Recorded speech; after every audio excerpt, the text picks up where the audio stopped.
Hola, hola, hola. ¿Qué tal? Hoy es martes 18 de abril.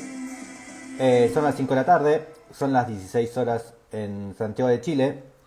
Y hoy entrevistaré a un chileno, a Martín Gubins.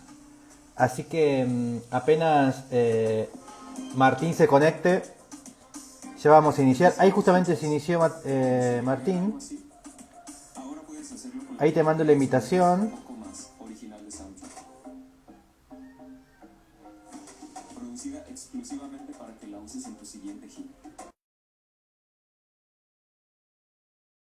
Así que tenés que poner OK. Y ahí estamos. Hola. Eja, ¿qué tal? Muy bien, ¿vos? Bien, bien, aquí estamos muy bien. Me alegro. ¿Qué tal Santiago hoy? ¿Qué sucedió Frío, en Santiago? empezó el ¿Sí? invierno, ¿no? Empezó el otoño finalmente, después Muy bien. de algún retraso, así que estamos con frío, adaptando la logística para pasar el invierno. Bien. Hizo Sí, mucho calor este año. mucho calor, por muchos meses. Hola, ¿qué tal? Eh, Sí, y aparte de eso tenemos un parlamento transformado en un griterío en este minuto por la discusión sobre nuevos retiros de fondos de pensiones, que es como el día de la marmota. sí, es verdad eso. Las jubilaciones, bueno, ustedes dicen, las jubilaciones son un tema clave en Latinoamérica. Va, también en Francia hubo problemas ahora, ¿no? Sí, Pero es un tema bastante complejo, complicado. muy Sí. complicado. Sí. Bueno, ustedes estudian el tema de la FJP en los 90. Bueno, todavía, Eso es lo que se todavía discute ahora, acá ¿no? existen todavía la administración de los fondos de pensiones, la manejan empresas privadas que son muy criticadas porque no entregan las pensiones que la gente espera recibir Claro. y eso pone en duda estructuralmente las bases del sistema y en esa discusión llevamos varios años sin que se llegue a ningún puerto. Y ahora están gritando de Y vuelta. ahora están gritándose porque unos quieren que la gente pueda sacar libremente todos sus fondos o una parte y otros no quieren porque puede generar inflación y etcétera, etcétera. Ahí estamos, Bien. pero esto es como el día de la marmota. Se Sí, repite sí. todos los años, sí. Sí, las jubilaciones es algo constante en el. Bueno, ahora también está el tema de la edad, ¿no? Exactamente, eso ayuda mucho a generar mayor problema. Cada vez vivimos más. No sé si es bueno o malo, pero cada vez vivimos más. Claro, cada vez vivimos más y parece que cuando vivimos más trabajamos menos o algo así. Bueno, ahora ustedes tienen 40 semanas laborales, redujeron las horas laborales, Así es, semanales. así es, sí, sí. ¿Y eso cómo lo tomás vos? ¿Es algo Bien, que bien, bien, muy bien. igual te ocurre o vos sos una persona independiente o estás trabajando para... No, soy una persona totalmente independiente. Así que No, no, mucho no te afecta. no voy a decir libre, pero sí independiente. ¿Qué te faltaría para ser libre? Uf, no, yo soy bastante libre en realidad. Sí, Bien. sí, sí, sí. Ya he entrevistado a un par de Gubins. ¿Vos sos hermano de Pedro? Hermano de Pedro, Bien, sí, es mi bien, hermano mayor, bien. El el arquitecto. arquitecto, así es. Mire, no sabía que Eh, lo había entrevistado acá. sí, sí, a Pedro Gubi. Sí, Pedro. Sí. Con su socio, Ah, los dos juntos. mira, no sabía. Bueno, él es arquitecto, ¿vos sos artista visual? Yo sí soy artista, soy poeta, pero soy abogado de profesión. Ah, ¿estudiaste abogacía? Sí es, sí. ¿Y qué pasó? No, no pasó nada. Hago muchas cosas. Sí, hago muchas cosas, ¿no? Pero la abogacía he ido bajándole la intensidad para darle más espacio a mis otros intereses a lo Bien. largo de los años, pero es un oficio que mantengo hasta el día de hoy, pero ahora con esta independencia de trabajo que me hace no tener ningún impacto con las 40 horas. Bien. No, pues te iba a preguntar, bueno, dentro de las artes visuales, vos te ves como poeta visual. Yo me veo como poeta, Bien. pero entendiendo la poesía como un arte de la palabra y del lenguaje que se puede desplegar en distintos formatos. Sí, No solamente el verso escrito, sino también la obra visual que se expone o que se instala, y desde luego también la actividad performativa en vivo, escénica, en escenario. bien, Entonces, y el sonido, las artes sonoras están muy vinculadas también a la poesía que yo he trabajado, bien. pero siempre trato de partir desde inquietudes relacionadas con el lenguaje y, Ok, y a partir de ahí explorar formatos, técnicas, procedimientos diversos según lo que quiera hacer o decir. Ahí tú bien. estás mostrando unos trabajos que publiqué hace poquito así en Instagram nomás, son unos ejercicios que inéditos que siguen el mismo procedimiento de escritura que yo había usado en un libro mío que se llama Escalas, que fue publicado en el año 2011 en México. Bien. Y en esa misma lógica de las escalas es que empecé a sacar estos textos eh, ahora solo en redes sociales, no Bien. son parte de un libro publicado.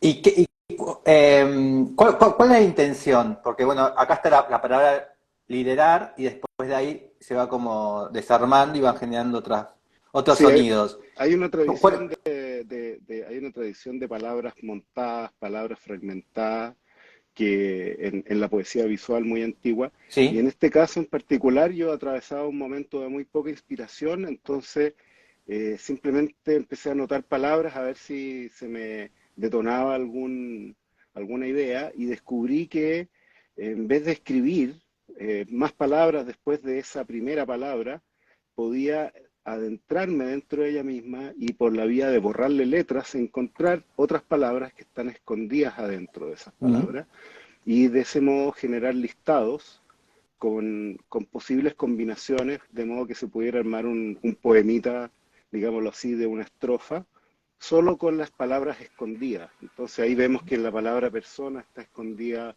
la palabra pena, sí. que bueno, en Chile tiene el significado de tristeza, en otros países tiene el significado de vergüenza, Eh, pero me parece interesante cómo algunas palabras esconden dentro de ellas una fuerza de significados que uno puede encontrar escarbándolas por la vía de borrarlas. Entonces sí, este es un ejercicio de no de escritura, más bien de borradura y de montaje de los resultados de esa borradura.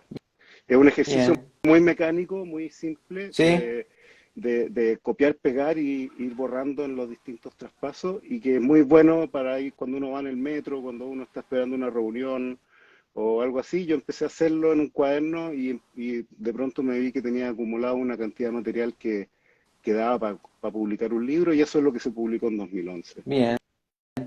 Este es un trabajo tuyo de niño.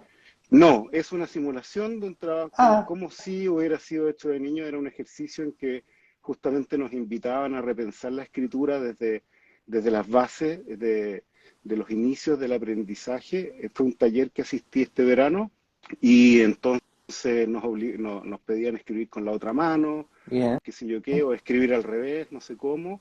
Y entonces ese fue mi ejercicio de clase. Pero sí, fue divertido que toda la gente me empezó a saludar diciendo como que encantador es la escritura antigua Bien. tuya. Y bueno, no era antigua, era del día anterior, pero en fin. ¿Y recuerdas, porque yo cuando era niño, jugaba escribiendo, Mm, ¿no? No sé por qué, pero tenía este mm, como, mientras capaz de dibujar, sí, tipo un oso, sí, escribía o inventaba palabras, no sé, sí, jugaba sí, escribiendo letras, sí, ¿no? Uniendo la A con la sí, B. sí, Ah, ¿vos jugabas también con sí, con la sí, letra? sí, mira qué curioso. Yo hacía dos cosas cuando era niño. Una es que diseñaba logotipos. Sí, como de marcas. Inventaba marcas de cosas, así, Chile, en el Chile que yo crecí en los años 80, nuestro paraíso del shopping era Mendoza. Mirá Entonces, vos. claro, si tú querías tener una zapatilla, digamos, de Adidas o algo así, el paraíso para ir a encontrar ese tipo de producto era Mendoza. Entonces, en Bien, Chile no había nada de nada. Entonces, era como una especie de ensoñación capitalista de diseñar logotipos y ahí yo creo que desplegaba esta inquietud por el lenguaje y la imagen, que después ya de viejo empecé a desarrollar de manera más consciente y sistemática, pero lo había olvidado. En verdad te agradezco que haya detonado este recuerdo. Y la otra manera en que yo me entretenía, así, igual que tú, era la máquina de escribir. Me Sí, encantaba la máquina de escribir. En mi casa había máquinas de escribir, mi mamá era profesora, entonces yo escribía mis trabajos del colegio y las cosas en la máquina de escribir, en una especie de cueva que yo me había construido. Entonces, ahí también tengo ese recuerdo de la percusión, del golpe. Los teclados que uso los tengo que reemplazar cada ciertos años porque todavía adquirí ese mal manejo, digamos, de aplicar violencia física. sí, porque la máquina de escribir, para los que no saben, había que tocar así con el dedo, ¿no? Había que empujar la letra, ¿no es cierto? No era digital, sino que era más bien golpear. Y era Y lento, era A, B, C. era lento, pero cuando se podía empezar a hacer más rápido, también la máquina de escribir se transformaba en un instrumento de percusión, Sí, y que también es algo que después de grande volví a hacer, utilizar la máquina de escribir como una percusión en algunas bien. performances en distintos lugares. Sí. Recordando también esos ejercicios en la cueva infantil. Bueno, yo también jugaba con la máquina de escribir. Es más, lo más lindo era la máquina de escribir de mi hermano más grande, que él aprendía a escribir la máquina en el colegio como materia. No me acuerdo la materia, ¿cómo se llama? ¿Cómo era? No me acuerdo. Sí, sí, sí. Te Sí, enseñaban a escribir la máquina sí, sí. y a escribir en los Dactilografía. cuadernos. Exactamente. Sí. Entonces, como él lo aprendía, estaban todas las letras tapadas, ¿no? Con Ah, claro, para calcomanía memorizarla. para memorizarla. Sí. Entonces, yo aprendí así, aprendí a escribir sin las letras. Entonces, en las tardes de aburrimiento de verano, esos veranos Mm. eternos de niño, eh, agarraba la máquina de escribir y empezaba a enumerar países. Tipo, entonces con la A ponía, no sé, Ah, Afganistán. Después buena. con la B, Bolivia. Mm. Y así iba como Unos haciendo un listado de acrósticos. países. Ah, Sí. claro, mira. Y es algo parecido a esto, mira, también. Claro, totalmente. Esos son textos extraídos de los programas de gobierno del candidato de izquierda, es que está en el canal Left, Ah, y en el canal R está el right. programa de gobierno del candidato de derecha. Entonces lo que yo hice fue marcar en sus respectivos programas los verbos más repetidos en cada uno de ellos y bueno, obviamente son los mismos, básicamente Reemplazaremos, están los dos. claro, hay muchos que están en los dos y es interesante ver cuáles no se repiten. Hay algunos bien particulares que no se repiten. Bien, Así que, bueno, yo descubrí muchas cosas haciendo ese ejercicio de disección del lenguaje de campaña. El tema del lenguaje político, el lenguaje del poder en general, siempre me ha interesado.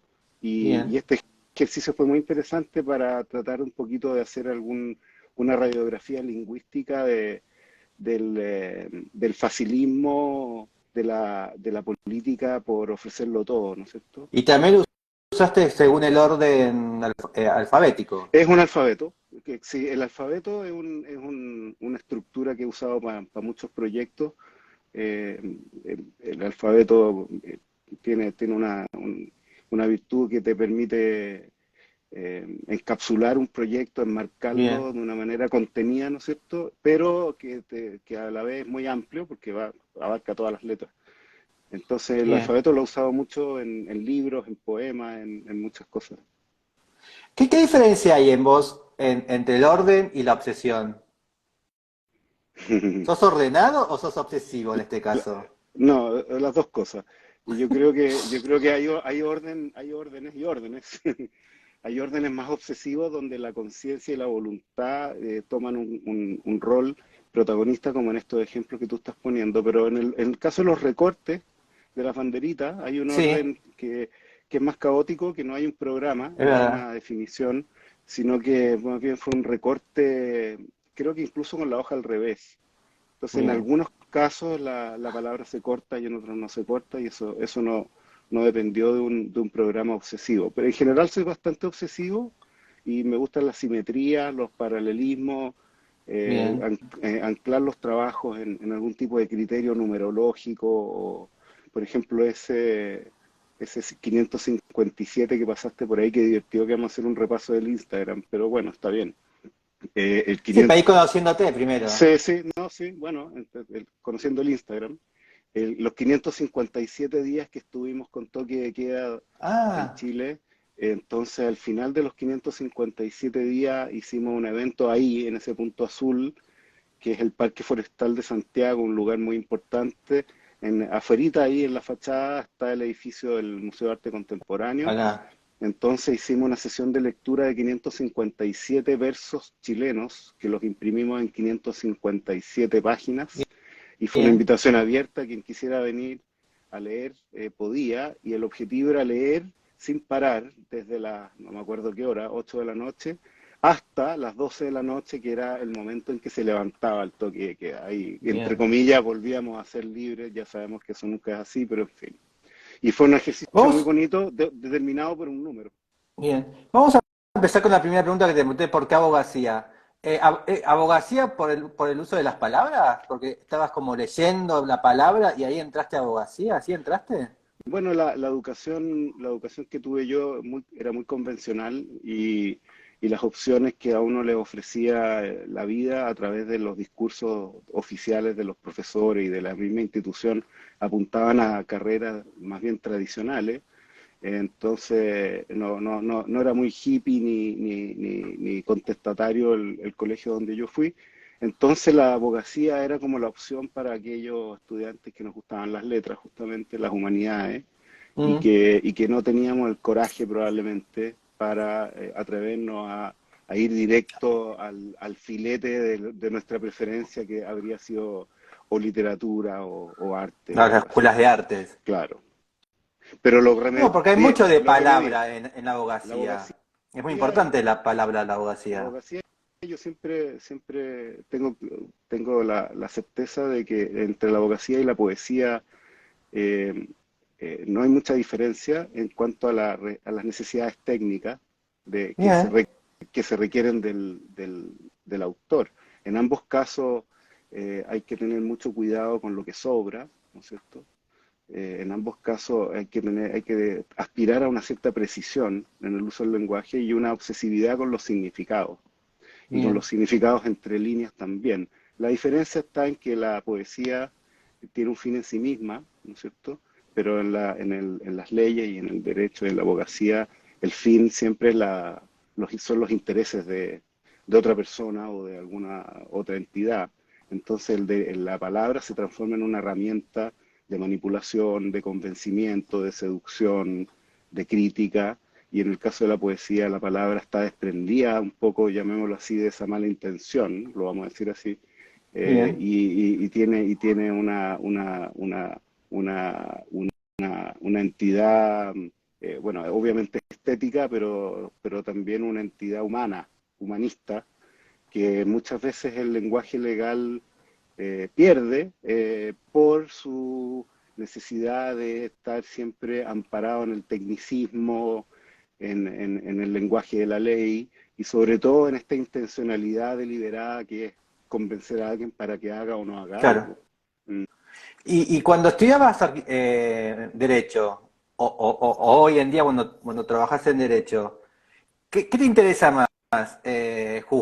¿Juzgar, defender, acusar, escribir, como para diciendo, bueno, tengo que ordenar una ley? ¿Dónde te gusta más de todos esos ámbitos? Me gusta más el ámbito de entender el problema y tratar de imaginar cómo se va a desarrollar en el futuro. Ok, Eso me parece muy interesante, muy desafiante, muy difícil también, pero también es un arte que se aprende, que es un poco prever, ¿no es cierto?, lo que puede ocurrir. bien. Eso me parece, Redactando leyes sería en ese caso. aconsejando personas, ¿no es Bien, cierto?, claro, aconsejando personas en general. Sí. bien. ¿Y lo lográs? A veces, ¿sí? A veces no. Bien. Sí, a veces se puede, a veces Eh, no. Es como planear un partido de fútbol, ¿no es cierto? sí, Las posibilidades, las causas son múltiples, las posibilidades de error imprevisto, incluso el clima, ¿no es cierto? En un partido de fútbol puede afectar cualquier planificación, mm. pero probablemente si el entrenador es bueno, en la mayoría de los casos le va a apuntar. ¿Y alguna vez pensaste en política? Porque también la poesía visual es política, ¿o no? No, mi trabajo es muy político. En un sentido poético, Sí, de por utilizar el eso. lenguaje como una herramienta de observación de la realidad a través de los discursos.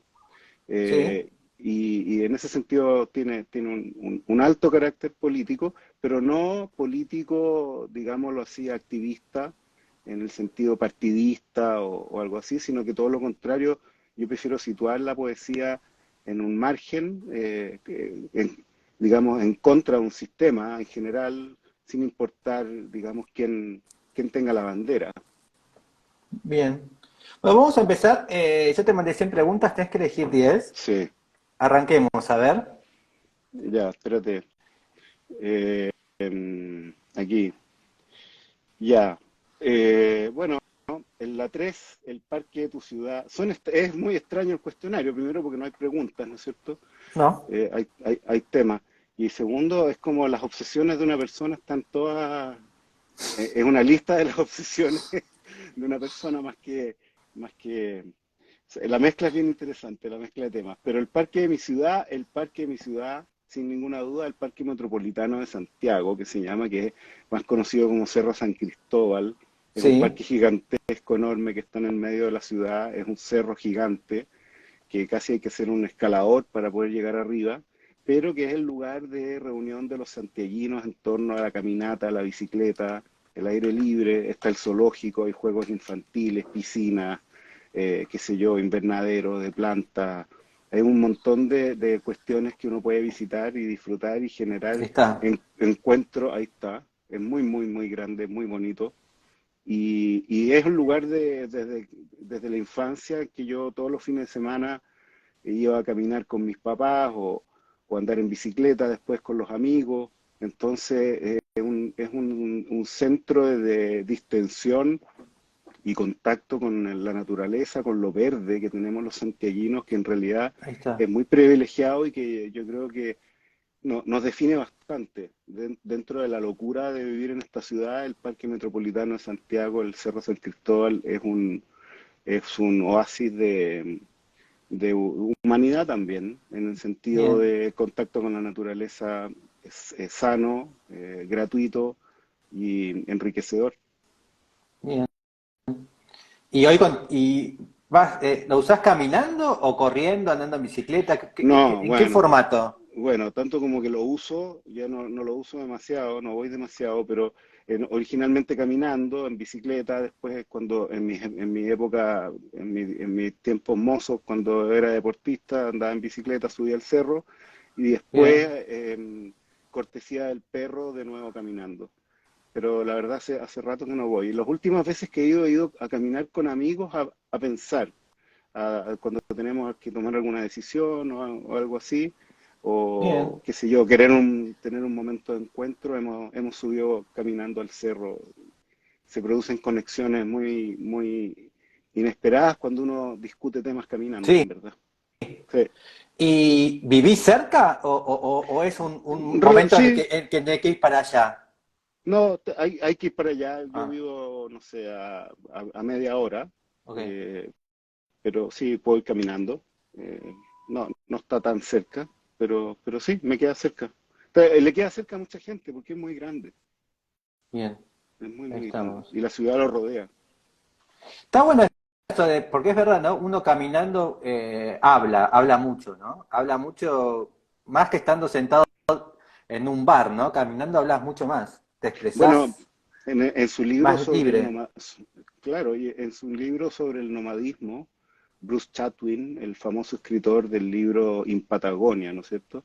Tiene otro libro que a mí me gusta más que In Patagonia, que se llama Las líneas de la canción, lo traducen, The Songlines, que es sobre los aborígenes australianos, y es un libro precioso donde explica todo el sistema de composición de los nómades australianos, de sus canciones donde relatan el origen del mundo, a través de una caminata que constituye una línea en el territorio que determina su propio territorio. El territorio de cada tribu está definido por una línea que es por donde ellos caminan y cantan una canción.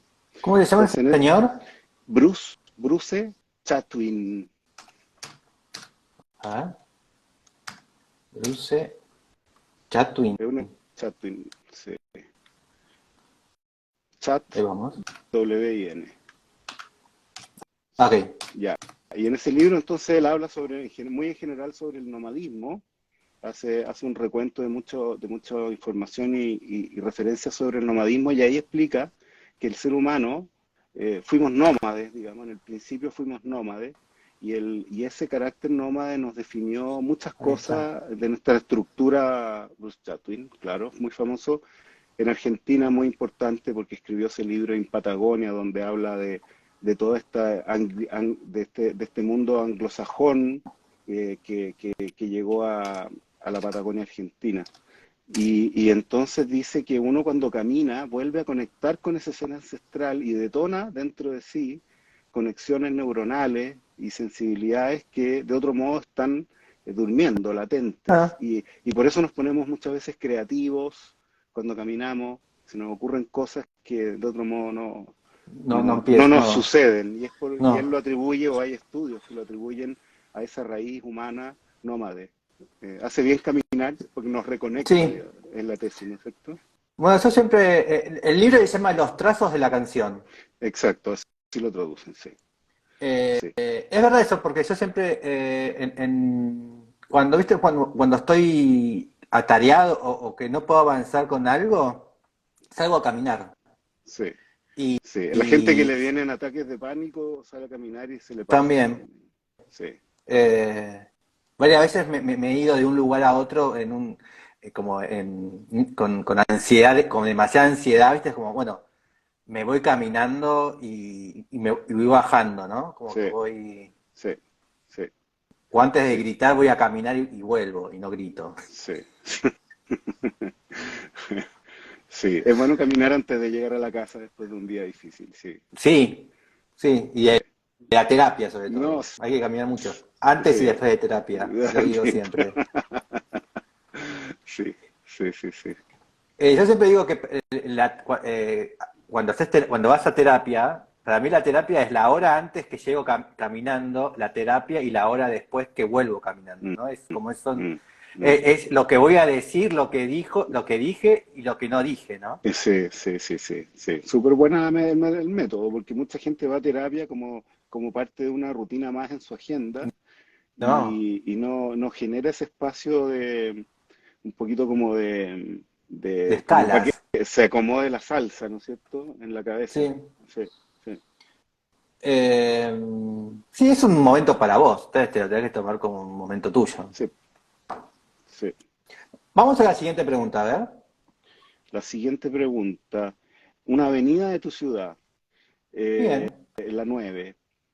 Sí, esta es una respuesta que no tiene que ver ni con el placer ni con el gusto. No te la menciono porque me guste, sino todo lo contrario, porque la odio. Pero yo creo que poéticamente es clave como muestra de lo que somos. bien. Es una autopista urbana, o sea, que atraviesa la ciudad de Santiago, pero es privada y es pagada.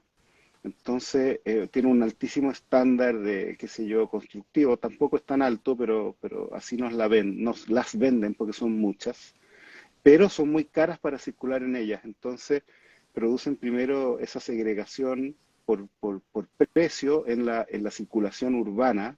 No estamos hablando de una carretera, esto está dentro de la misma ciudad, en una ciudad que está muy colapsada y por lo tanto las alternativas a esos flujos de comunicación vial son muy escasos. En particular la que a mí me interesa es una que se llama Costanera Norte. Estas serían las líneas amarillas, Claro, las autopistas. claro. Las 5, ¿no? Claro, la 5 es la Panamericana, que atraviesa la ciudad de norte a sur. La Bien, Costanera Norte va paralela al río ahí Mapocho, que, está. y esa va de este a oeste, de oriente a poniente, de la cordillera al mar, podríamos decir. Bien. Y Sí, es sí. una ruta que une, en el fondo, fue construida para conectar a las personas que viven en el sector oriente de la capital, los sectores altos de la ciudad, Acá con, estamos. con el centro de Santiago y con la zona poniente. Y entonces, es que justamente la división Mira, geográfica que uno puede visualizar entre los ricos y los pobres también, de algún modo.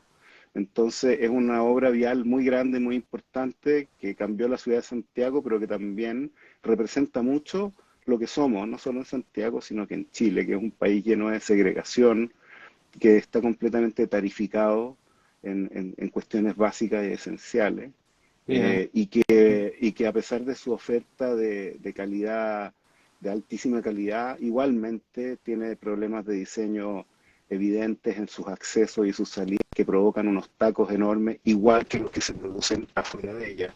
Entonces, finalmente, o estamos en el taco pagando o estamos en el taco sin pagar. Eso es un poco el resultado. Acá Eh, estamos afuera ahora, mira qué cambio. Claro, esos son los sectores de los suburbios de Santiago completamente abandonados, al lado de los cuales pasa esta obra como una especie de burbuja, ¿no es cierto?, tarificada, de circulación rápida a alta velocidad, Ahí está. y quien circula por ella obviamente no alcanza a ver todo lo que está alrededor. Bien.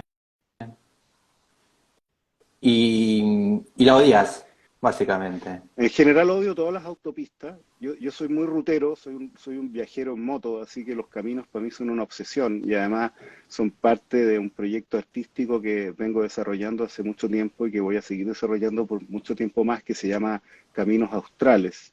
Entonces el Ah, tema de sí, las vi que rutas, tenías un... sí, sí. Entonces, como parte de ese trabajo con los caminos y la metáfora de los caminos, siempre ando obsesionado con ese tipo de temas. Y las autopistas en general me molestan mucho. Bien.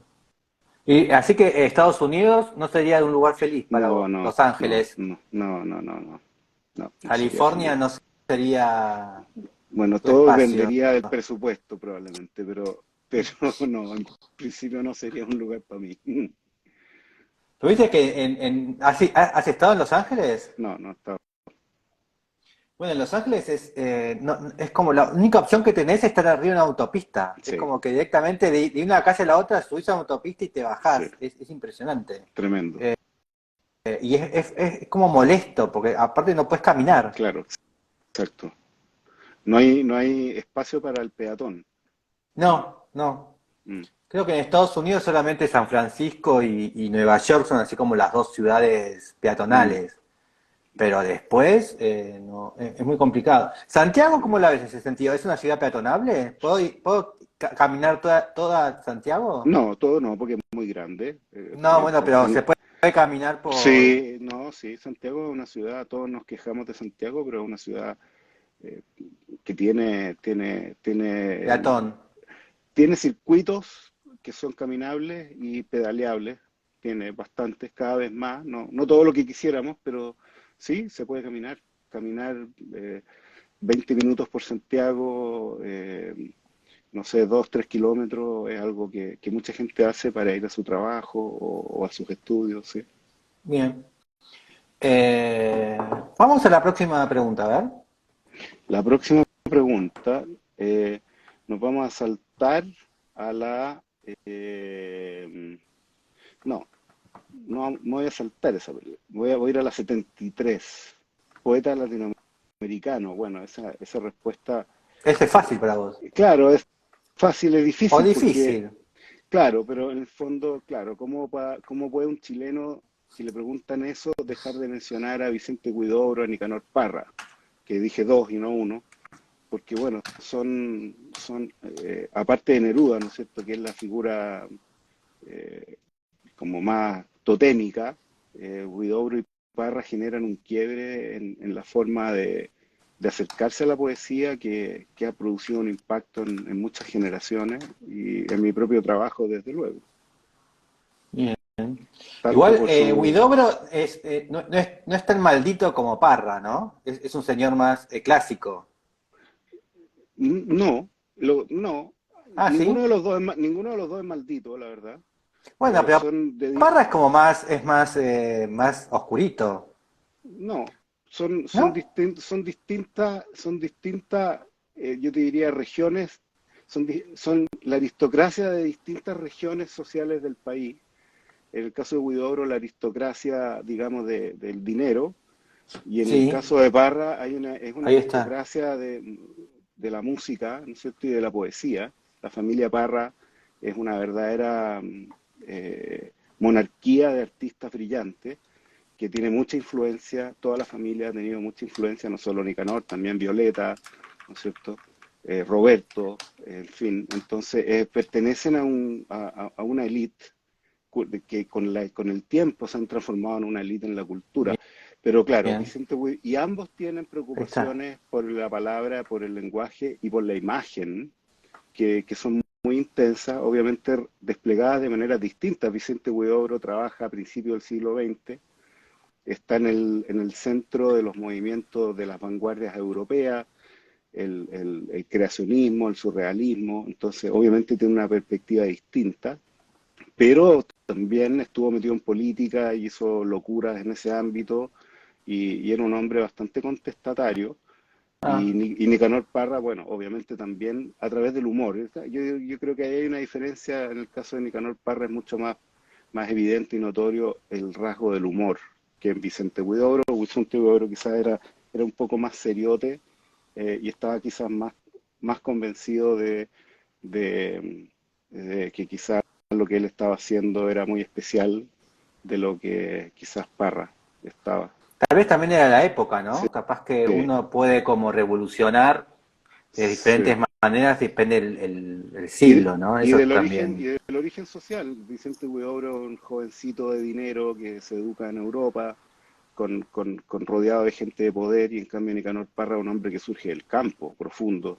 Entonces también y se educa en la educación pública. Entonces eso también genera una actitud ante la vida y la relación del propio trabajo con la vida que es distinta. Al final tienden a cruzarse, igual cuando se transforman todos en figuras totémicas Notables. de una élite, ¿no es cierto? Claro, pero en su origen son muy distintos. ¿Y hay algo en especial de Parra que quieras mencionar? ¿A un poema en especial? ¿Un libro en especial? Parra tiene montones de cosas distintas, especiales. Tiene poemas escritos, los poemas y antipoemas, que es su libro más, más clave. Es un libro escrito en verso.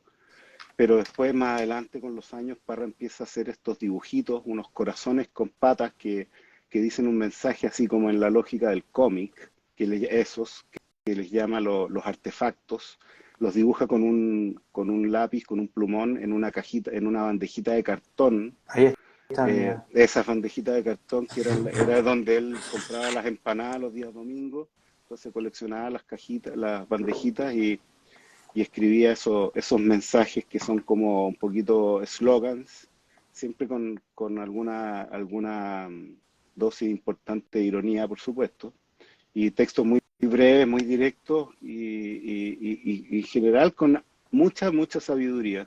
Tiene uno que me encanta a mí, que a lo mejor te aparece por ahí, que dice tarea para la casa, dos puntos, vivir en la contradicción sin conflicto. Tiene esas cosas, Parra, que son tan geniales, ¿no es cierto? Sí, Pero, y con el monito ese que lo dice como que fuera un cómic. Mm. bien. ¿Y de Nicanor? No, ¿y de Huidobro? Bueno, Vicente Huidobro tiene esa obra superlativa que se llama El Tazor, Altazor con Z, que es un poema largo, fantástico, que describe la caída de un sujeto en un paracaídas y es una locura completa, llena de juegos verbales, está. llena de degustaciones sonoras, fonéticas, y que termina con una fragmentación del lenguaje eh, que, que de algún modo siembra, nos deja sembrados a a los poetas que venimos mucho después, un terreno para cultivar las ramas relacionadas con la poesía sonora. Si Bien. bien Vicente Huidobro no hacía poesía sonora como sí la hacían los dadaístas en sus performances. Vicente Huidobro anticipa de algún modo la poesía en Chile a través de esas últimas palabras o huellas verbales que están en el canto 7 de Altazor, que, Bien. y genera mucha polémica, mucha crítica y disputas casi religiosas de si es pertinente o no hacer eso en un libro de poesía, destruir el lenguaje, quiero decir, y trabajar con la guturalidad y el balbuceo. Eso es lo que aparece ahí en ese poema al final. Y bueno, abre todo un terreno que hoy día, hace algunos años, habemos muchos poetas que hemos estado trabajando también, que tiene que ver Sí.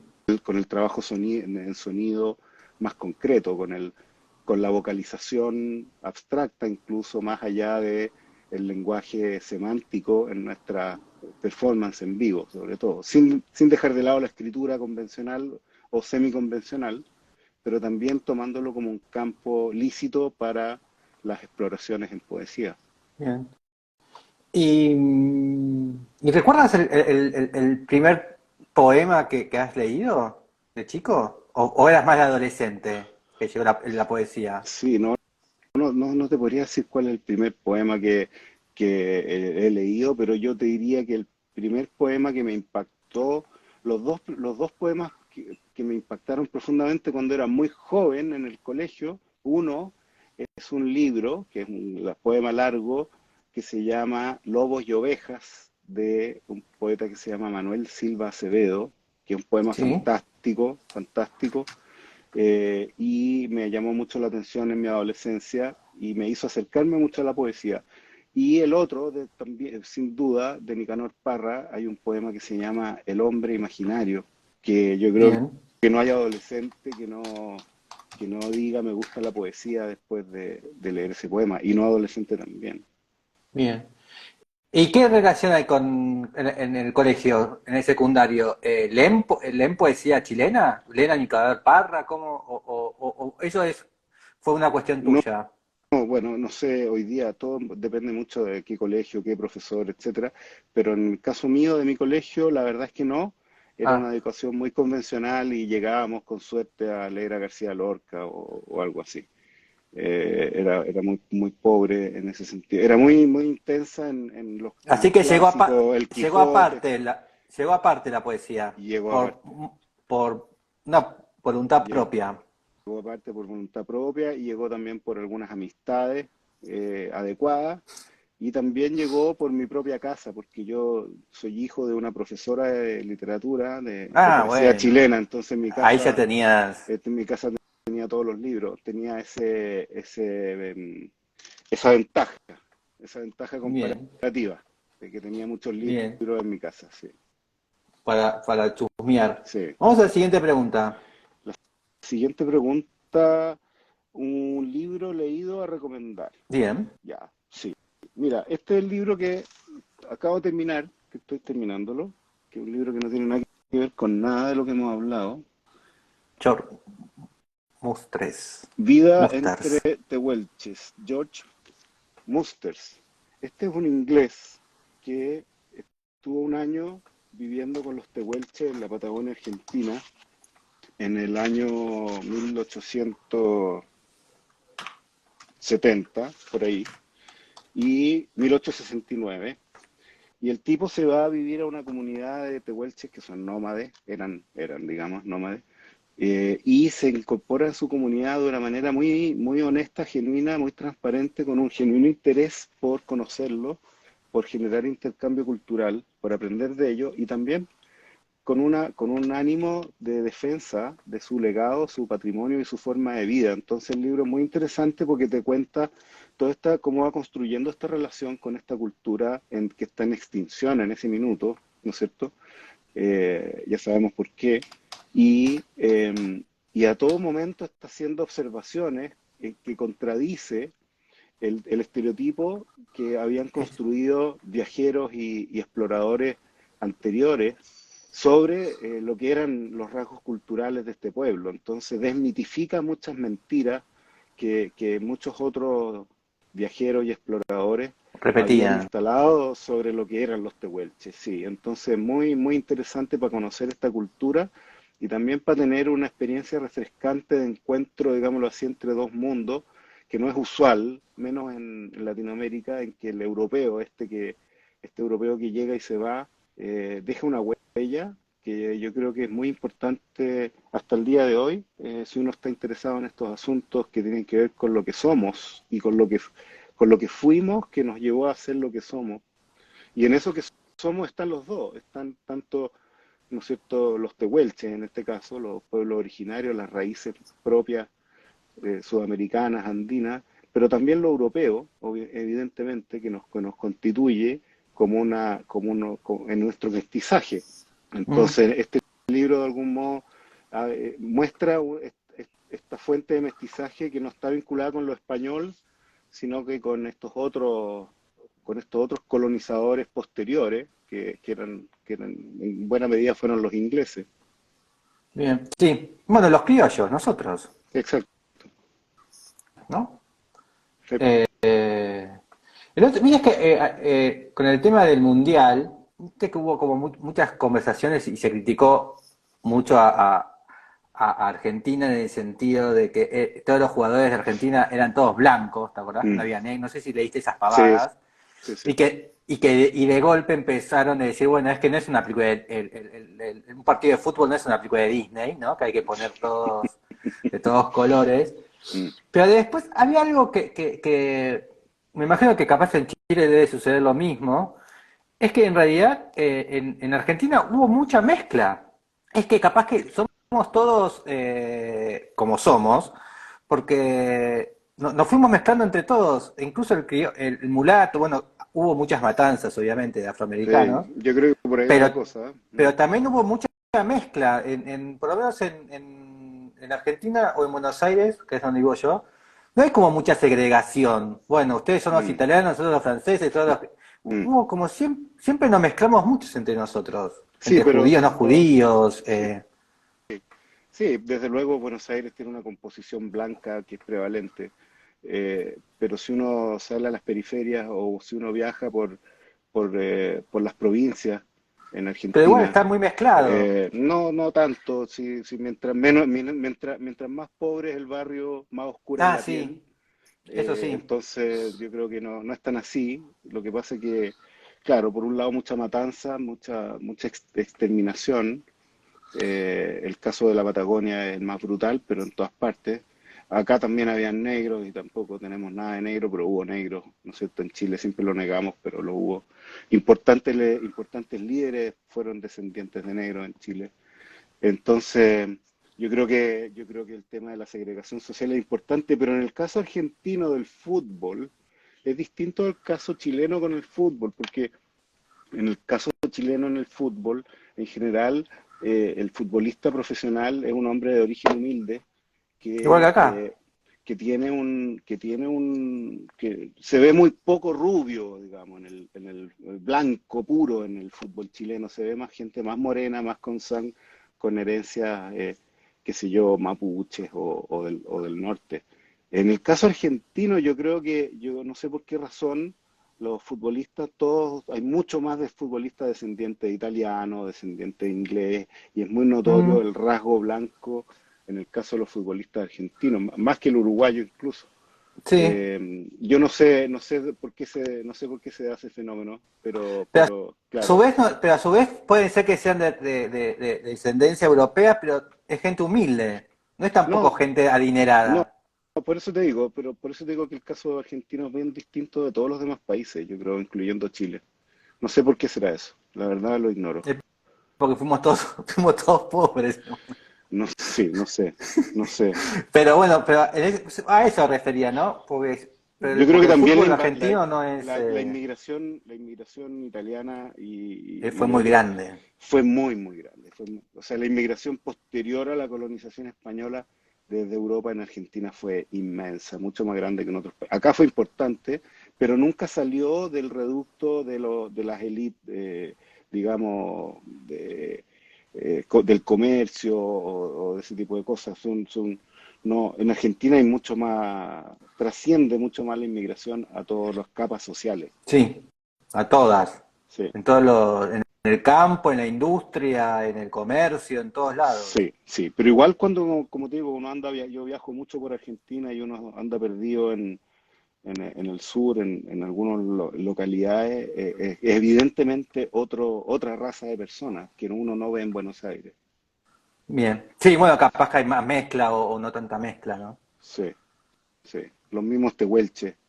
Uno ve gente con rasgos de ese tipo ¿Y cuando anda por qué te interesa tanto la Patagonia? Mira, Hablaste mucho de la Patagonia. sí, viajo mucho a la Patagonia, pero no solamente me interesa la Patagonia, me interesan los caminos australes, como te decía, y definí los caminos australes como los caminos de Chile y Argentina, solo por darme una definición, dado que estos dos son los países más australes del mundo.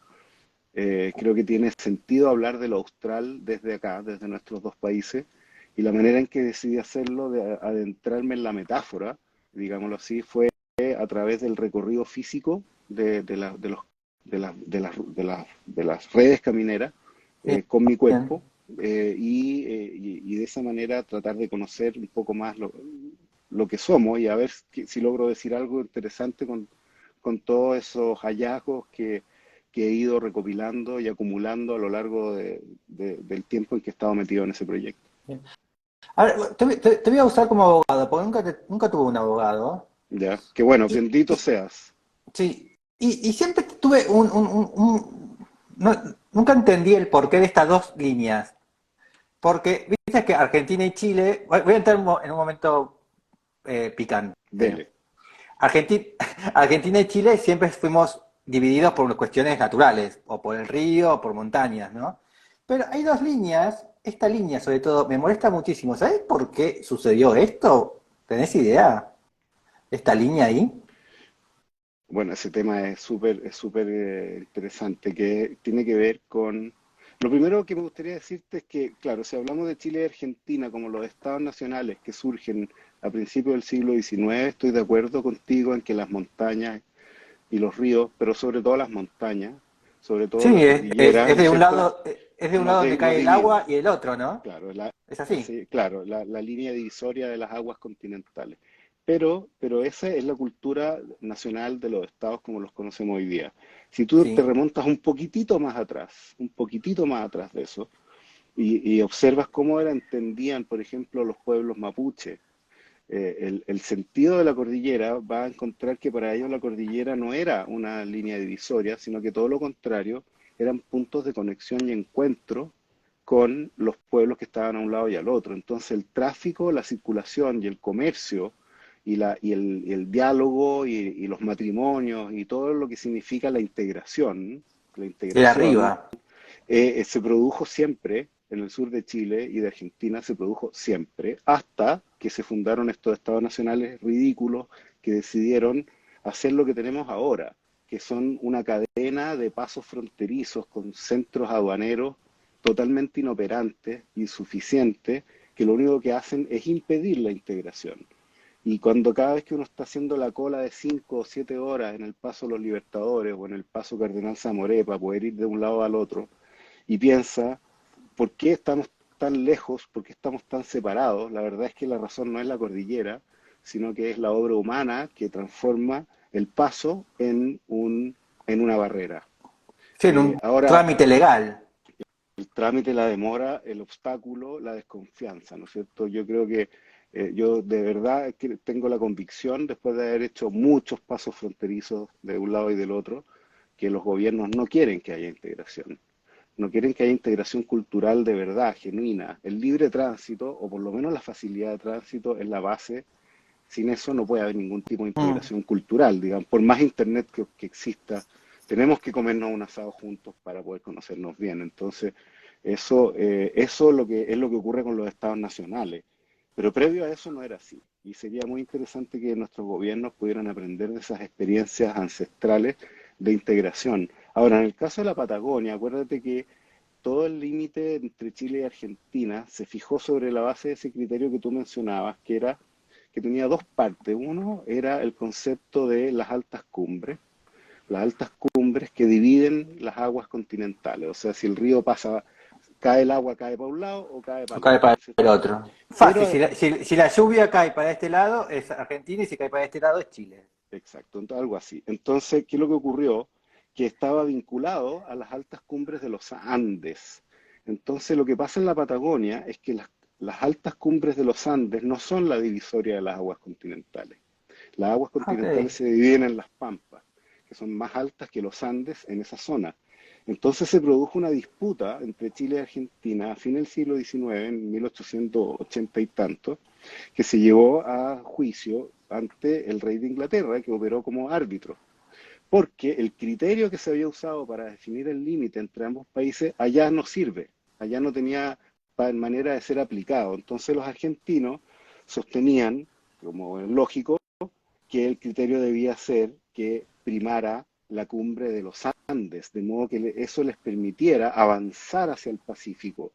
Entonces, si el criterio argentino primaba en ese fallo arbitral, Argentina llegaría hasta el Pacífico, porque los Andes se diluyen en la Sí, Patagonia chilena hacia el eh, Pacífico, en el ¿cierto? mar mueren, Exacto, se fragmenta y se diluye en el Pacífico. En cambio, que Chile sería sostenía, esto.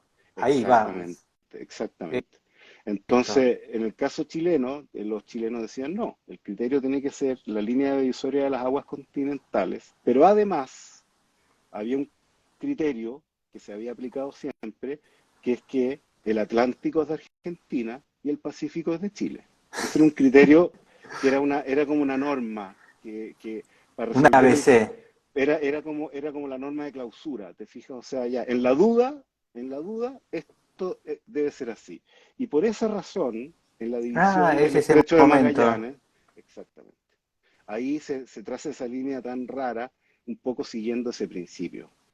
del Pacífico. Claro, porque en realidad esto sería Pacífico ya. O sea, claro, y el control del Estrecho de Magallanes, que el que está ahí donde está Cerro Este. Sombrero, el control del Estrecho de Magallanes, había sido también otro principio, debía ser chileno. Entonces la entrada Ok. al estrecho tenía que estar controlada por Chile y eso fue una definición que tomó no solo uno, sino varios arbitrajes entre los dos países.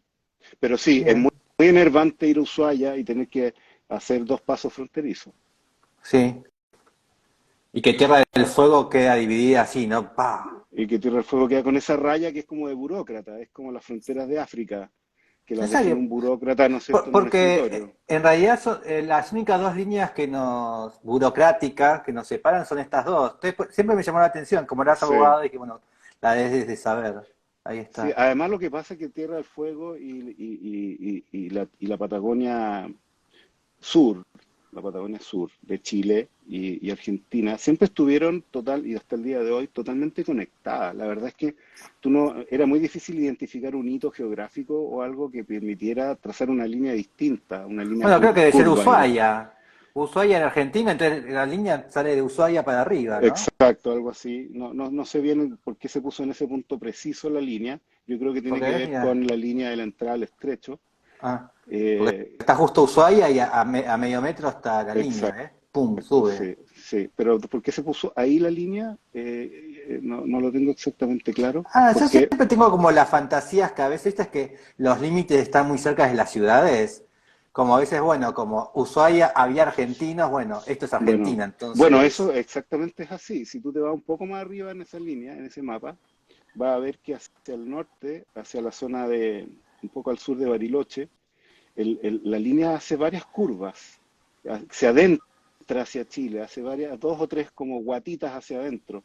Y eso tiene directa relación con lo que tú dices, era porque en esos lugares los argentinos ya habían actuado como los abogados dicen, como señores y dueños poblando. claro, Habían hecho poblamientos muy prematuros y eso, más allá del criterio que sea, del criterio de la alta cumbre, de la que tú quieras aplicar, en el derecho el hecho tiene relevancia. A veces el hecho tiene mm, relevancia. Y en este caso sí, cuando tú has actuado como dueño en relación con una cosa que posees, el derecho te reconoce un título. Y eso es lo que ocurrió en el arbitraje respecto de ese fragmento de la frontera. Que bien. por eso ¿Y es verdad eso se lo traza. de, es verdad lo de Perito Moreno? Todo es Lo de las verdad. piedras de Perito, Todo es verdad. ¿sí? Hizo los trucos más inaceptables que con VAR no habría, el Perito Moreno no habría existido con VAR. Bueno, para que Dio- no saben, ¿no? Perito Moreno trabó un río, ¿no? O liberó un río. no, hizo que el río girara para el otro lado. Eso. Le construyó un Con piedras, canal, ¿no? Puso unas claro, le piedras. hizo unos canales, entonces el río Fénix, creo que el río Fénix, ¿Qué es? en vez de Eso caer es hacia Chile, los antiguos. Es el río argentino, el lago argentino, por ¿no ahí, es? exacto, y en vez de ir hacia Chile, entonces el agua terminó yendo a Argentina, pero hizo cosas peores. Por ejemplo, ¿Sí? claro, cuando vinieron los inspectores técnicos del rey de Inglaterra que estaban aquí, los peritos Pero técnicos, Perito Moreno era nuestro, el sí. perito Era moreno era un- argentino y el perito chileno se llamaba Hans Steffen, era un alemán. Entre ellos dos se la arreglaban en todas estas discusiones técnicas geográficas. Bien. Pero ¿Y ustedes por qué eligieron un alemán? en Chile los alemanes fueron súper importantes en la fundación de la República en montones de cosas. Por ejemplo, este alemán vino y fundó la Escuela de Geografía de la Universidad de Chile, por eso era tan importante acá. Ok. Hubo mucha inmigración profesional y académica. Fueron traídos profesores que formaron todo el sistema, en gran parte, digamos, del sistema de educación superior en Chile fue diseñado por alemanes. Eh, Bien. Estudios de botánica, montones de áreas, hubo inmigración alemana profesional que fue muy incidente. Entonces terminó este alemán, que era probablemente el único en Chile que sabía De geografía, geografía. claro, y porque Chile siempre ha sido, siempre fue un país más pobre, más precario y menos educado que Argentina, desde luego. Entonces, claro, si en Argentina hay 100 expertos en algo, acá van a haber probablemente 10, o antes, no sé hoy día si eso era igual. Pero los peritos tenían que tirar sus cartas y dar sus argumentos, y el perito Moreno usaba, igual que en el fútbol, eh, todos los argumentos, igual que en el fútbol argentino, quiero decir. Entonces, por ejemplo, construyó una línea de telégrafo desde un determinado punto que era crítico, que los árbitros ingleses determinaran que era argentino porque había sido habitado o poblado por argentinos. No, no lo había sido, pero construyó tres casas, hizo una línea de telégrafo hasta la punta de un cerro y les señaló a los árbitros que esa línea llegaba directamente hasta Buenos Aires, lo que demostraba, ¿no es cierto?, el Anda a ánimo. comprobarlo, ¿no? En el 1820. Imagínate allá, o sea, caminar 100 metros contra esos vientos es una cosa que te puede matar. Entonces, claro, se dio por aceptada la verdad del Perito Moreno. Y bueno, se ganó el nombre de un pueblo, se ganó el nombre de un glaciar, se ganó el nombre Todo. de El montones sur. de cosas, de todo el sur. La provincia se puede llamar provincia Perito Moreno, Santa Cruz. Por supuesto que sí. Mirá Sí, vos. Así que es todo verdad todo eso. Bueno, somos demasiado seductores. No tenemos la culpa. sí, sí, es verdad. Son seductores, son hábiles. Somos ahí. Bueno, eso es lo que tenemos de italiano, me parece. Viste que el italiano es así. Sí. Y el alemán no puede con eso. No, el alemán escribía unas cartas lamentando, llorando y pegándose en la cabeza de cómo era posible que los chilenos fueran tan pelotudos y no hicieran algo para proteger su patrimonio. Nadie le hacía caso, él les insistía que por favor mandaran gente a vivir para allá porque iban a venir estos árbitros y había que mostrar presencia. Y no tenía eco el pobre alemán. El pobre alemán no lo escuchaba a nadie. Entonces, siempre ha sido un poco así en el caso de Chile. El santiaguismo chileno es un pecado nacional que nosotros tenemos, que hace ver la realidad desde Santiago, por lo tanto no ver la realidad, Mm. en particular de las zonas alejadas, de las zonas que viven más alejadas, aisladas, que están desde siempre en el abandono. La Patagonia chilena, sobre todo la Patagonia norte chilena, la Patagonia verde, que no es el extremo sur de Magallanes, que siempre fue poderoso, sino que toda esta zona selvática, pantanosa, donde están esos fiordos, esos canales, los glaciares, las montañas más impenetrables, y esa zona que se llama Aysén ha sido siempre abandonada por el centralismo, Mirá vos.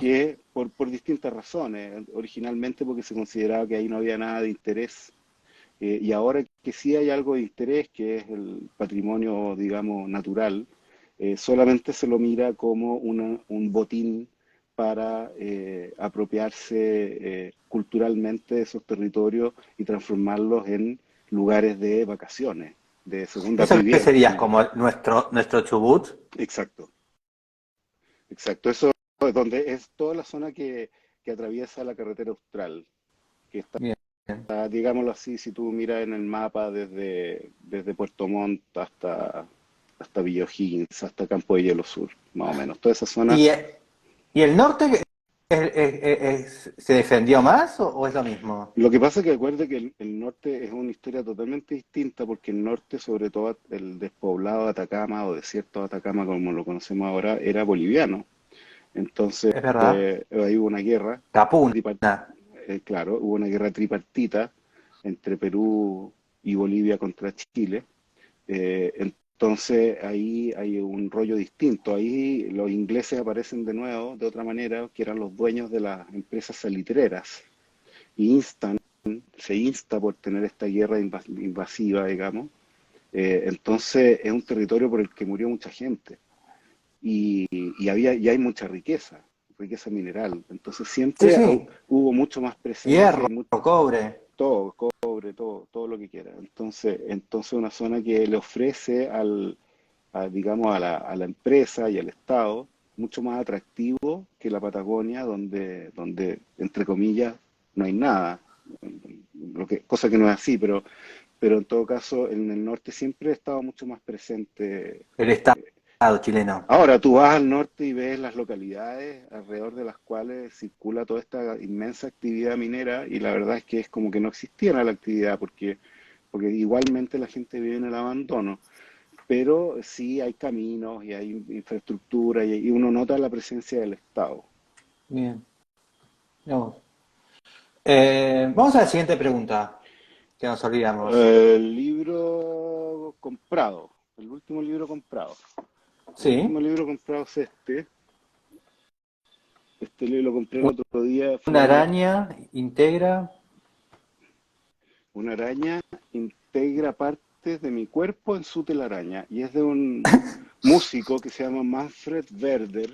Manfred Sí. Werder es un músico suizo, compositor, performer, nació en 1965 y tiene una obra que estoy empezando a conocer, que yo no conocía y me ha parecido muy interesante. Es una especie de discípulo ampliado de John Cage, de alguna manera, en El cuanto a Señor del que Silencio.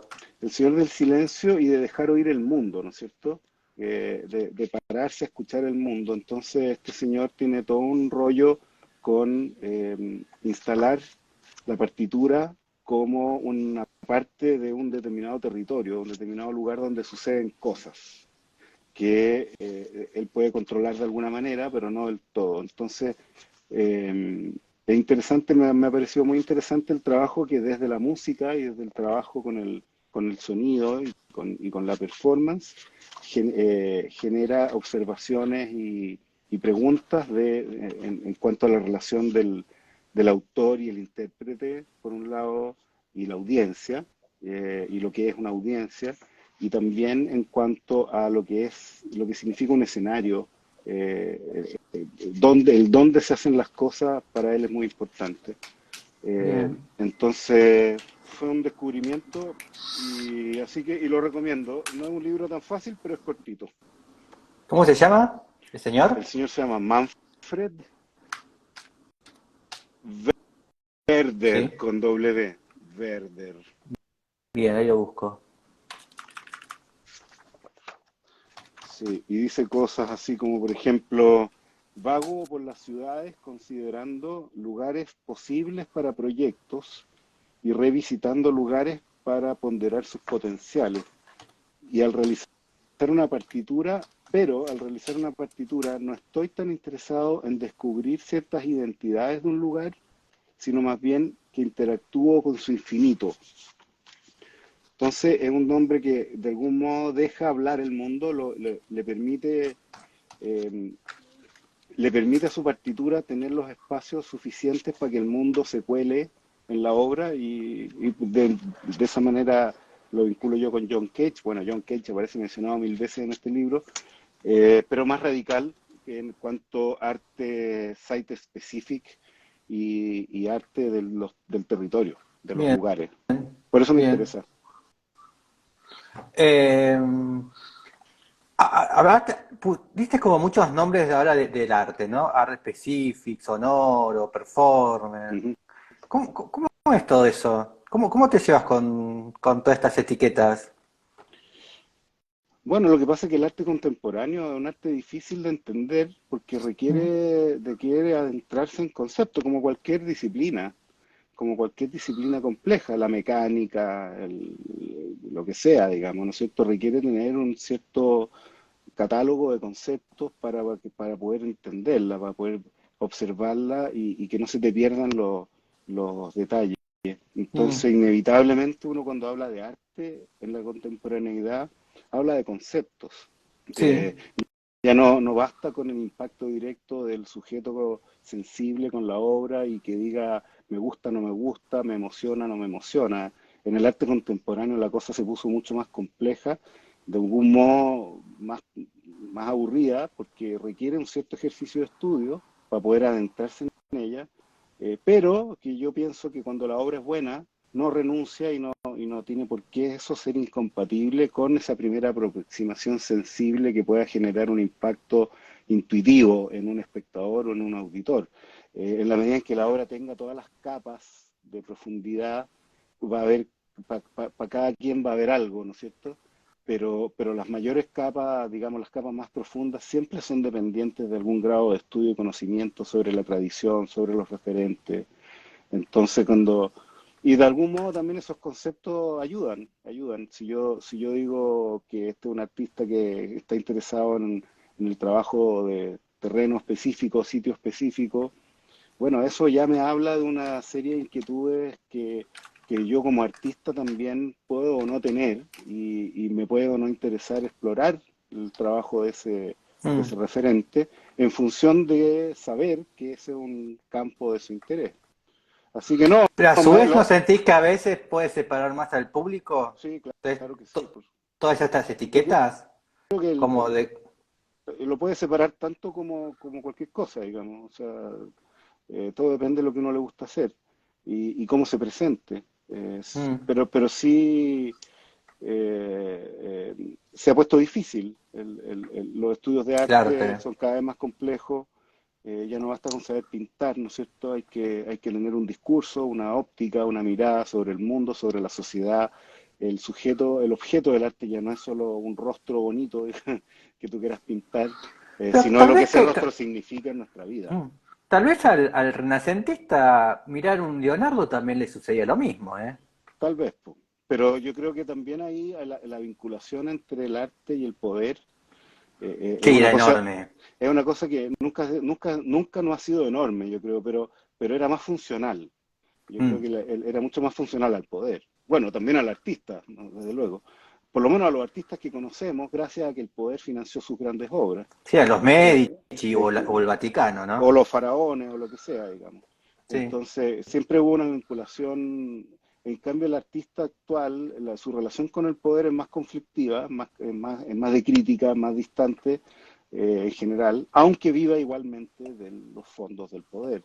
Pero Mm. hay un tema vocacional en el arte de tratar de generar un debate, una contradicción y tratar de operar como un instrumento de observación de escáner de la realidad, que yo creo que el arte renacentista, yo creo que en la obsesión por la perfección técnica, por el desarrollo de la perfección técnica, quizás pasaba un poco más a segundo plano este otro tipo de inquietudes más conceptuales, más sociales, más políticas que tiene el arte actual, donde ya en muchos casos importa más a veces el concepto que la destreza técnica. Mm.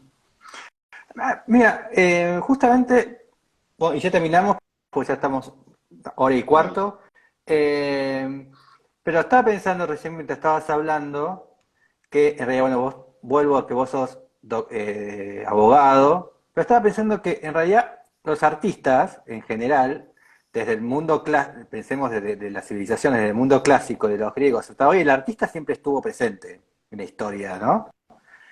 Y el médico y el abogado también. Tanto el médico y el abogado siempre estuvo presente, ¿o no? ¿Vos creés que el abogado va a seguir, ese trimonio va a ser siempre o en un momento se va a acabar? ¿Qué imaginás? ¿O pensás que ya no existe ese trimonio, ese... No, trinomio. bueno, yo creo que el médico, o sea, la salud del cuerpo siempre va a necesitar a alguien que, ¿no es cierto?, que la pueda resolver o enfrentar. Pero el caso del abogado es curioso porque depende de qué hablamos cuando hablamos de abogado. O sea, si uno piensa que el Bueno, el abogado, político sería en ese caso, ¿no? El mundo griego.